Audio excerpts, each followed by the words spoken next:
Hey, welcome back to Enjoy Spoonful. I don't know where you are guys right now, but here in Amsterdam we have a heat wave. Miss Latvian, I'm not made for that, so I need to find a way to cool me down. So thus today's episode about Gazpacho, which I'm gonna show you how to make. Roll the intro.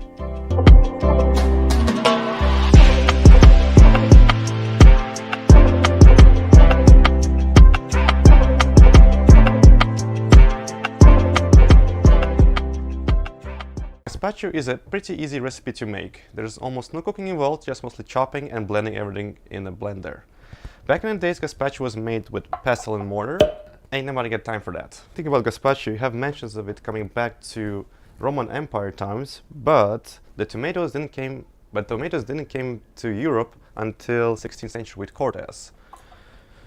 However, the speculations are that back in the days, Roman soldiers were carrying a lot of bread and vinegar with them around, and back in the days, gazpacho might have been just bread soup with vinegar and olives. Possibly that's what it is. Let's get to cooking then. So as I said, not that many things has to be done, just chopping around. So let's start with one onion. Get the skins off. You don't have to chop it very fine because this guy's gonna do all the work. Anyways, come on, pesky onion, get out your skin.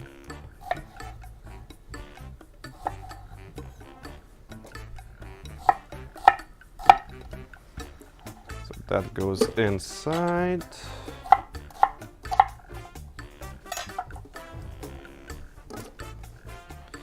Then a couple of peppers. I'm using red ones, but you can also go for yellow or green ones as well.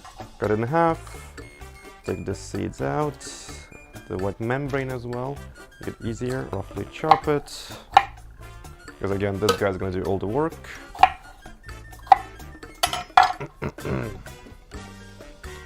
So a couple of cloves of garlic as well. If you want to have an easier way to take the skin off, just smash them.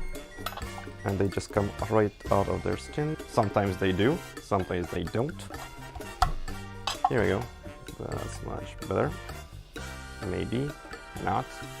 Just give me a moment. There we go. And let's go to the main hero of the recipe, the tomatoes. Funny thing is that the name of tomato comes from Aztec word called tomato, and then the Spaniards have adopted it to tomato, to their own language. So in this case, let's go for around like a couple of tomatoes here. Try to go for the best quality you have, of course. Let's add a bit more yellowy tomatoes as well, just for a different flavor profile. Then some cucumber as well. Go for like a thumb size one. Again, roughly chopped. Press it all down. Some bread, as I said, because the recipe includes bread from good old days, and better use stale bread. So like if you have a week old bread, just get it there and put it in. And then we need some ice to keep all this mixture cool. The thing with this kind of blenders is that they heat up due to blade friction, so a couple of ice should do the work. Good pinch of salt and pepper. Then some olive oil as well. Go for the best quality you can get. Due to the Spanish origins, try to go for Spanish olive oil. In this case I'm using Italian. And some vinegar.